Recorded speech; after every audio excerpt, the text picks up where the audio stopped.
There we go. Well, welcome everyone to the video. This is going to be the post-race recap, the Ironman Chattanooga post-race recap.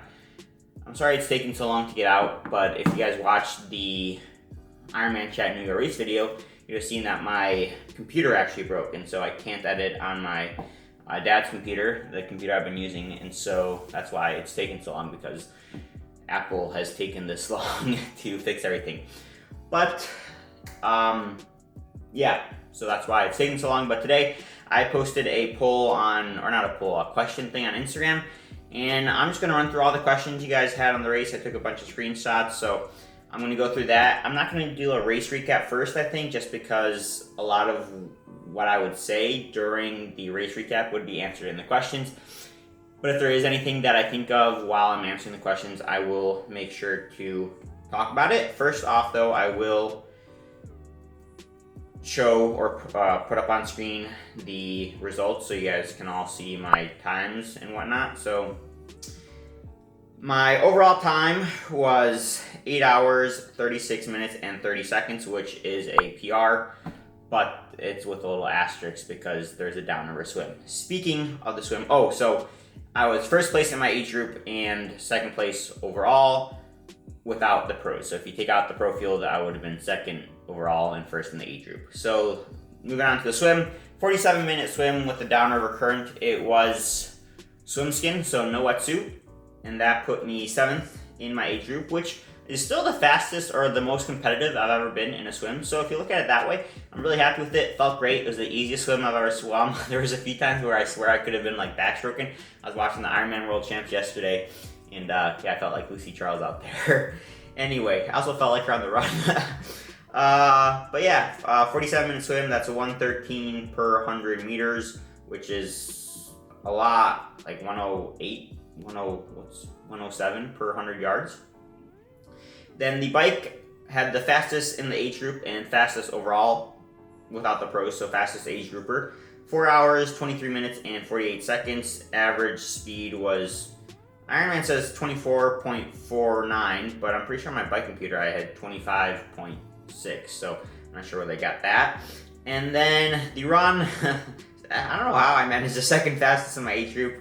I'm not sure what I was in the pros or without the pros, but yeah, 7:31 average pace for a marathon time of 3:16.19, and that put my time, as I mentioned, 8:36.30. So that's kind of the quick rundown of my times and whatnot, and now on to your questions. Really quickly though, before I get into it, to make sure you don't miss out on more videos just like this, go ahead, hit that subscribe button, really would appreciate it.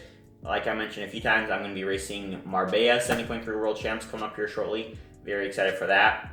So it should be a good time. I'm going to be pumping out the content, hopefully with my brand new computer. So yeah, stay tuned for that.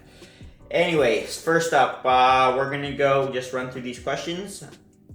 Ant1523 asks, nutrition week of and during the race. So actually don't change much nutrition the week leading up to the race. The only thing I do change is I cut out caffeine. I go back and forth if I should do this or not, because the downside to cutting out caffeine during the race is that I kind of feel like crap the first few workouts, especially on the bike. I find that's where it affects me the most. I feel my legs feel super heavy the first few days. I remember actually Thursday, so up until Thursday, there was like a 2-hour zone 2 ride I was supposed to do, and I called it after 30 minutes. Part of it was because of the pain I was feeling, but also part of it was because I just felt like I had no energy. But the one upside, the reason why I do it, half placebo and half, I think there is some science to it, I'm not too sure honestly, but they say that if you taper off it and then you take some on race morning, then it has like an extra boost. I think it's more placebo than anything, but it is what it is. So that's probably the biggest change I do. And then I do carb load, but usually only 1 to 2 days out. I don't really change anything that I eat during the week. I just focus on eating healthy foods. I don't eat out at all. Everything I eat is either pre-cooked, pre-made.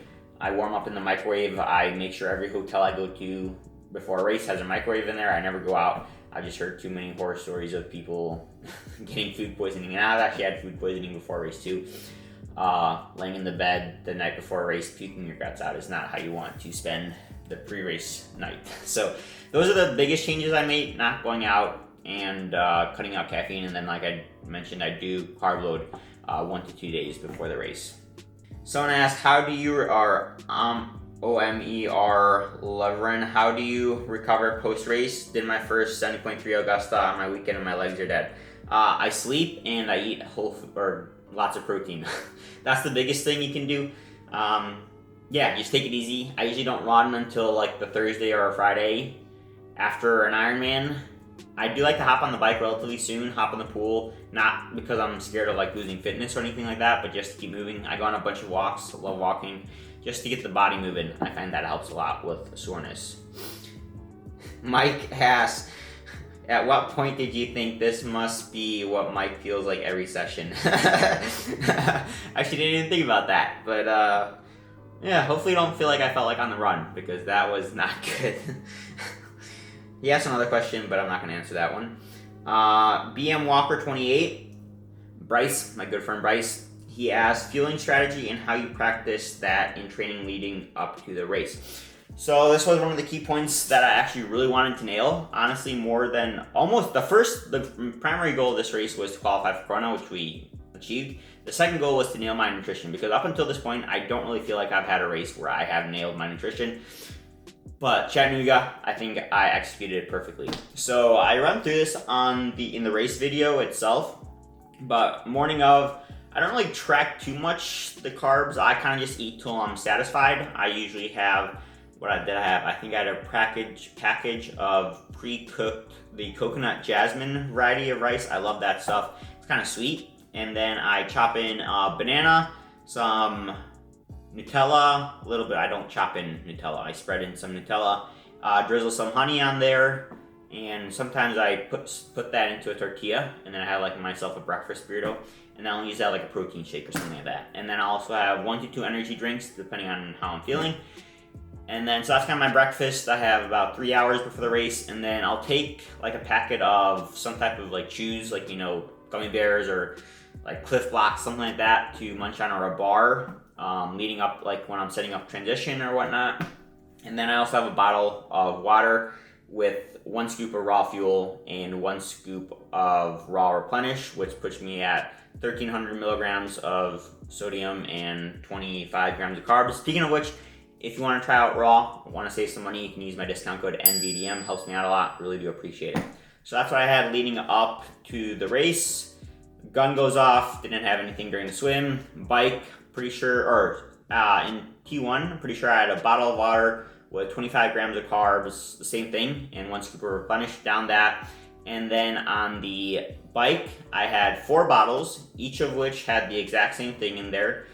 They had 6 scoops of raw fuel, which is 150 grams of carbs. They have an unflavored variety, which is awesome because I mixed 3 scoops of flavored, 3 scoops of unflavored, 150 grams of carbs, and 1,800 milligrams of sodium. And then I also put in 1 scoop of replenish. So that puts me at 2,800 milligrams of sodium and 150 grams of carbs. And my goal was to finish each of those bottles every hour. And I managed to do that. And then what I also did was to supplement in hydration, because I've been using the H-drop sensor. If you guys want to pick up one of those, PARKERKERTH 10, I've actually done a review on that. It's been game changing. That's what I credit my success to the most on this race, has been using that sensor and knowing exactly how much sodium. 2,800 milligrams of sodium may sound like it's a lot, but for me, that's just how much I sweat. I know some athletes that only need 500, so definitely make sure to get your sweat tested. And the thing I love about the H-drop sensor is that you can test it in different environment. So if it's hotter, cooler, you can know exactly what your sweat, how much sweat you lose, and what your sweat is comprised of, made up of in different environmental factors.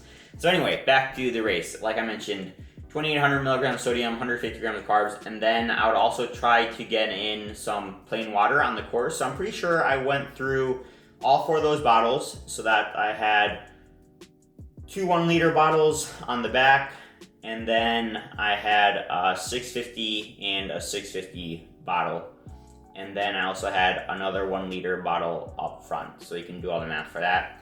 So 1, 2, 3 liters. So pretty much 4.5 liters of liquids. And then I think I went through 3 bottles of water on the course.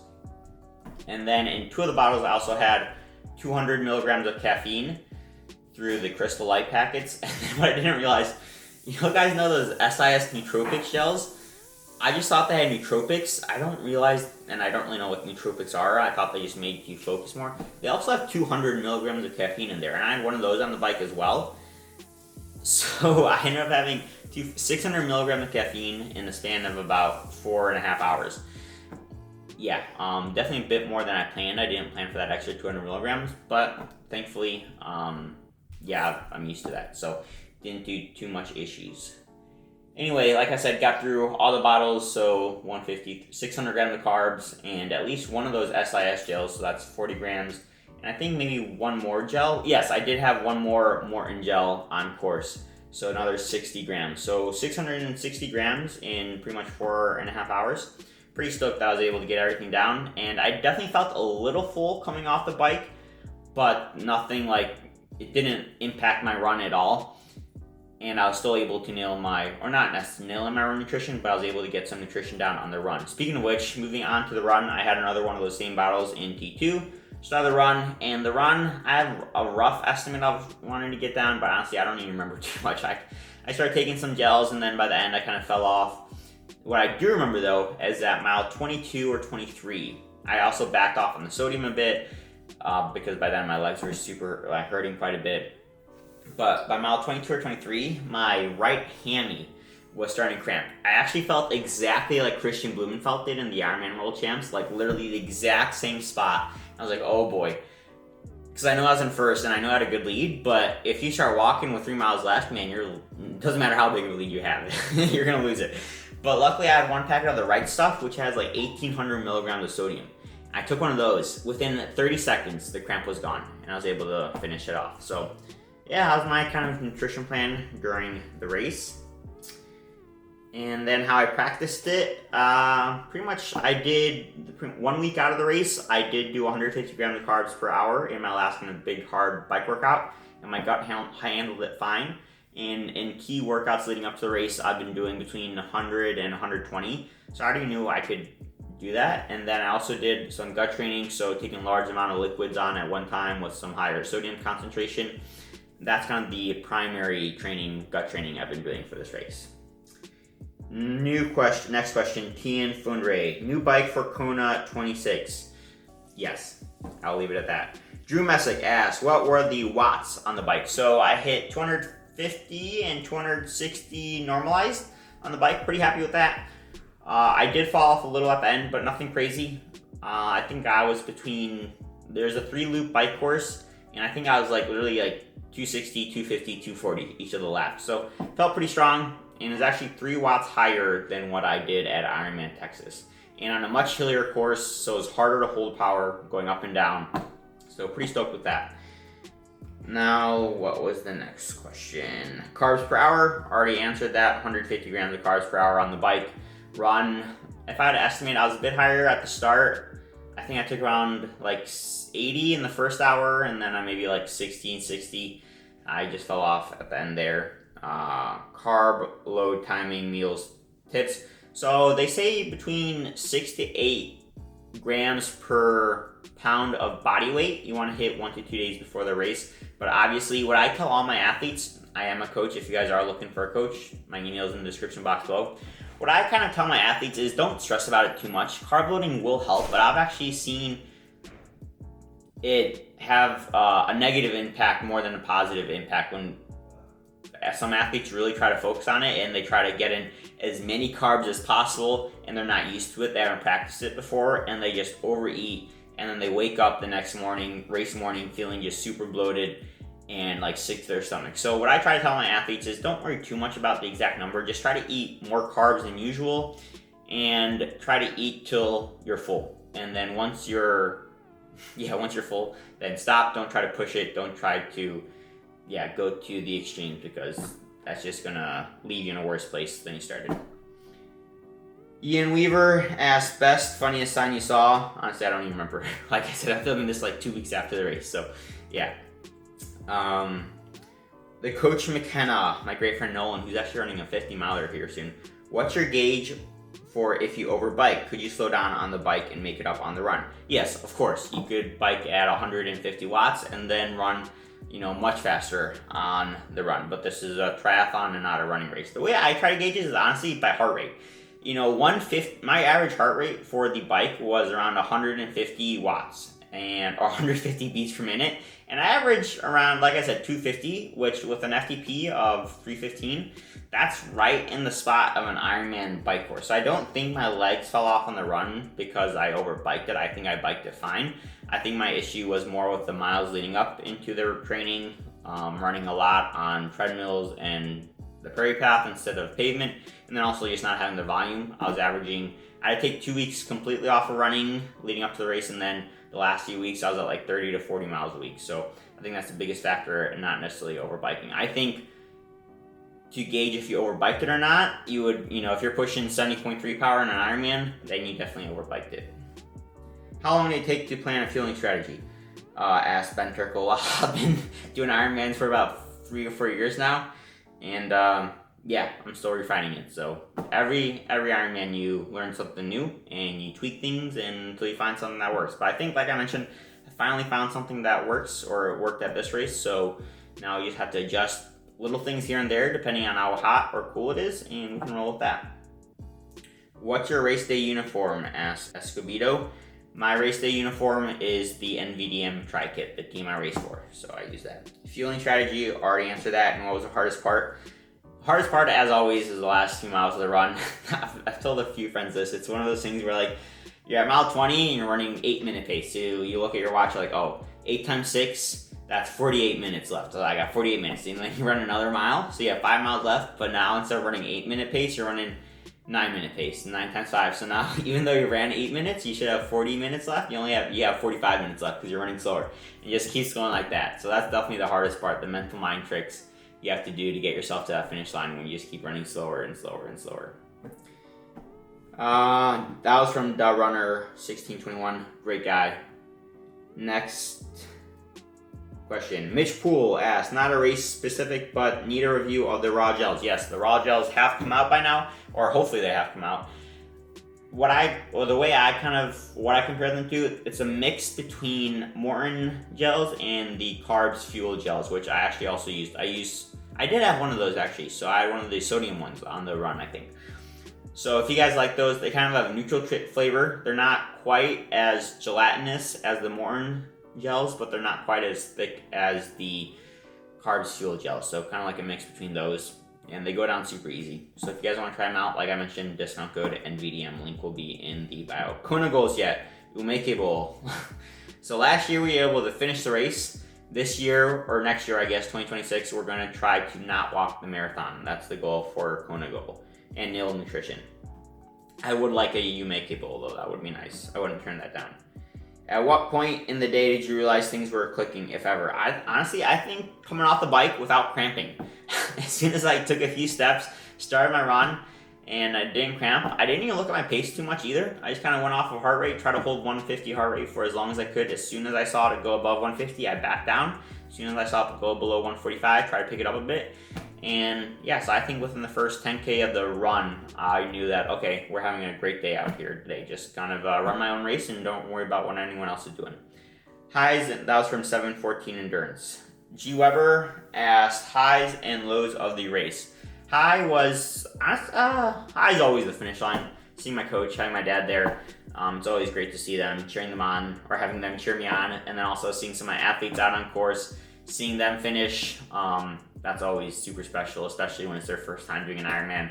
And then having I coach a guy, Rob, he has 2 little sons, Benjamin and Alexander, seeing them on the loop, giving them high fives, it's always special. But in terms of physics, like, just for myself, the low probably, when I started cramping, my hammy started cramping, that was pretty bad. The high, honestly, the swim was a pretty high point, to be honest. I love that. I finally felt what it feels like to be a real swimmer, so that was pretty cool. What was your fuel for the bike and run? Answer that, raw fuel. From BB Gun 5. Now, Sade asked a bunch of questions. Thank you, Sade, I appreciate it. You're the guy, you're the man. Favorite aspect of the race, not the river swim. Favorite aspect of the race, I actually kind of like the bike course, to be honest. A lot of people didn't really like it, but it was pretty rolling. Lots of ups and downs, which was nice. I liked it more than Texas. It was a little windy, but not as bad as Texas. I will say the biggest thing I didn't like about the bike course was at both ends of the turnaround. So you did a loop 3 times, and at both ends you had a huge downhill right into a U-turn. So you had the downhill, I was in like 40, 45 miles an hour, and then right at the bottom of it, you had to do like a dead stop and turn around. So that sucked about the bike course. But besides that, I actually really liked the bike course. The run course, it wasn't. The run course wasn't fun. Any group dynamics on the bike? No. I literally rode the entire ride by myself. It was a time trial. Didn't ride with anyone for a single minute. Actually, this is the first Ironman I've ever done I didn't get past once. I had the fastest bike split at Texas, but I got past a few times. We had a few race dynamics. But here, I didn't get past once. That was actually pretty cool. That's probably the high. Not getting past once on the bike. Literally spent the entire second and third lap just screaming on your left. My voice was almost gone by the end of the race. So that was pretty cool. Sade also asks, one thing you would have done differently looking back, not get injured leading up to the race. That was the only thing. Honestly, I think I would not have done nothing else on the race. I think the swim executed perfectly. Maybe taking that Packer right stuff a little earlier. I probably would have taken that like mile 20, so I didn't cramp up. But besides that, no, maybe I wouldn't have done that, because now I know that I should always pack extra of the right stuff in case I start cramping. So I learned that lesson. So I wouldn't have done anything before the race. What crumble cookie did you try after? I'm pretty sure I had the peanut butter chocolate chip one. That one was pretty darn good. Say, what makes the run so hard? What makes the run so hard? Oh, so I think I asked Kat Matthews the same question, and she said, or I asked her, like, what's the secret to like having a strong run or making it like feel good? And she said there's no secret. It's always hard. So say I'm just gonna tell that to you. What makes the run so hard? It's because it's a hard run. So I'm here with the champion, Kat Matthews, and I asked her, Kat, what's the secret to not falling apart on the marathon? I don't think there is a secret. I think basically everyone falls apart. Me, most of the program, everyone. It's really freaking hard, and that's why we keep coming back to Ironman. It's so hard to get it right. There you go. Just luck. There's your answer. New bike for Kona 2026? Yes, hopefully. That's the goal.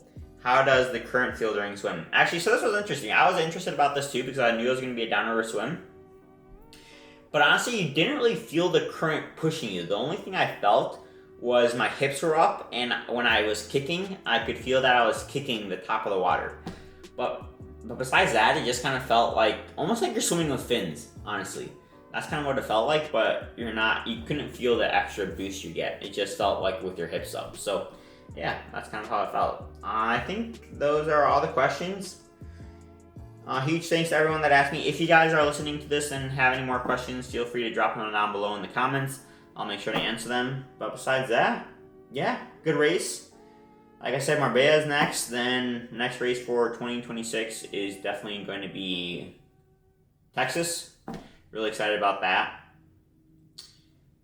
And that's going to do it. Like I said, discount codes for Raw and NVDM. If you guys want to try out that H-drop sensor, highly recommend it. I think my discount code is PARKERKERTH10 for that. If you have any questions on how it works or whatnot, you can check out the video I made on it or just ask me. And that's going to do it. I got to film another video for another video that I'm working on. And yeah. What you think, Dad? What do I think about what? Did you listen to me? Were you listening? Not so fast. I can barely hear. It's amazing. You don't have ums or thumbs or whatever. I think you did a really good job. Where are you? Do you have any questions on my race? After having seen the people blow up at the Kona? yeah, what do you think would be important to not have? I mean, obviously, what you were racing, very different conditions. But, because I don't think they're like what. it wasn't nutrition. It was. Do you think that if you overbike, so the overbiking is if you don't have energy, or if it's really hot out, you overheat? I think it's a combination of both. I think And I think, so what's the question then? How do I not overbike? Yeah.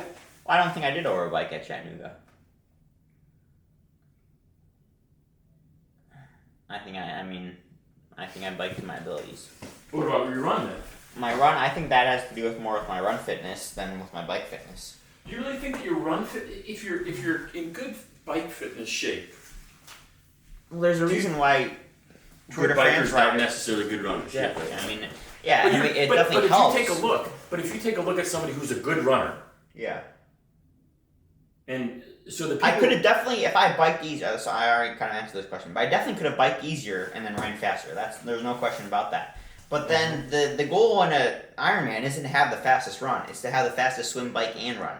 And I think to do that, you have to bike, or you have to swim at your maximum potential. You have to bike at the maximum potential, and then run without compromising the other three. Now, yes, they can impact each other. the question is, if you would save 5 minutes on the bike, could you have gone 10 minutes faster on the I run? don't think so. I don't like. I would have had to bike like if I had 250 watts. I think I would have had to bike at like 200 watts, and Really? then That big a difference? I think so. Yeah, and then but then also you're thinking you're out there for a lot longer. You know, that's more time you're in the heat. That's more time. Exactly. So you kind of you got you get some, you take some. But my question for you is that you've been a fast marathon, a 2:42. 2:44. 2:44 is your fastest, and you ran a 3:16. Yeah, so 30 minutes. Yeah, and that's usually, isn't it more like a 10-minute difference, 15-minute? It depends on the athletes. I think different athletes. Yeah, I think. I do think the top level Ironman athletes, it's much closer. That's where you are. But they can run. They run a lot more too. But Do you know that for a fact? They actually run more. I mean, if you look at Christian, Casper, and Gustav, the three fastest runners, they were all averaging 60 to 70 miles a week, if not more, leading up to. And what were you averaging? Well, I had to take 2 weeks pretty much off, and then the last 3 weeks I was around 30 to 40. Oh wow, that's a big difference. Yeah, it's I didn't 50%. understand that. Yeah. What the hell? Why don't you run anymore? Yeah, exactly. And it won't work that easy. Yeah. I was actually talking about this. I think the biking is my favorite because, That's the problem I have with you, is that you the reason why my bike is the strongest, I think, is because in the swim I'm limited by my technique, so I can't push myself to my limit. In the run, I'm limited by my injury risk, so I can't run as much as I would. And on the bike, I'm really not limited by anything. It's only limited by my time. So, like, I don't have to worry really about getting injured on the bike. My technique is pretty good on the bike. I am actually kind of shocked as how good I am at riding a bike for the amount of riding I do outside. Because I have noticed, like, I'm usually really good at, like, cornering and whatnot and turning. Mm. But I biked a lot when I was a kid, so I think that helps. Yeah, I biked everywhere. Yeah. So, alright, that's an alarm for something. So, it means this video is done. Once again, big thanks to my dad for Sherpering. Always a lot of fun when he's there. And my coach and everyone supporting me. If you're out there cheering me on, I saw a few of you guys saying you watch my videos. Much appreciated. Catch you guys in the next one.